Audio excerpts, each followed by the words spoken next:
नमस्कार. हवामान अंदाज आणि बातम्या या आपल्या YouTube चॅनल आणि Facebook पेजमध्ये तुम्हा सर्वांचं स्वागत. आज 4 एप्रिल सकाळचे 9:30 वाजल्यात. पाहूयात येत्या 24 तासात राज्यातील हवामान कसं आहे.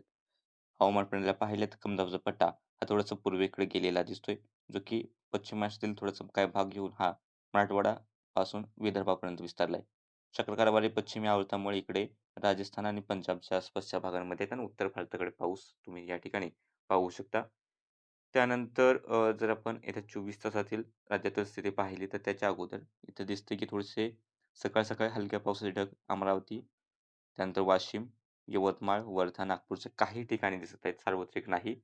बाकी राज्याच्या इतर ठिकाणी वातावरण कोरडं आहे. काही भागांमध्ये धुके सुद्धा पाहायला मिळत आहेत. आणि येत्या 24 तासातील जर आपण विचार करायला गेलो, तर येत्या 24 तासामध्ये नागपूर, भंडारा, गोंदिया, गडचिरोली, चंद्रपूर, यवतमाळ, वाशिम, अमरावती या भागांमध्ये मेघगर्जनेसह पावसाची शक्यता दाट आहे. तर काही ठिकाणी गारपीट होण्याची शक्यता सुद्धा नाकारता येत नाही.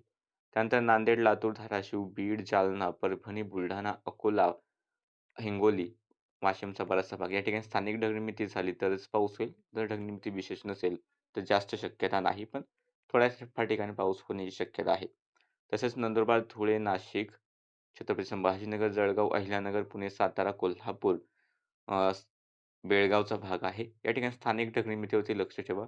विशेष शक्यता दिसत नाही. ते सुद्धा स्थानिक ढगनिर्मिती झाली तर उत्तर महाराष्ट्राच्या 1-2 ठिकाणी पाऊस होण्याची शक्यता नाकारता येत नाही. कोकणात वातावरण कोरडे राहील. बाकी सध्याच्या अपडेटमध्ये इतकंच. असेच व्हिडिओ पाहण्यासाठी चॅनलला सबस्क्राईब करा, पेजला फॉलो करा.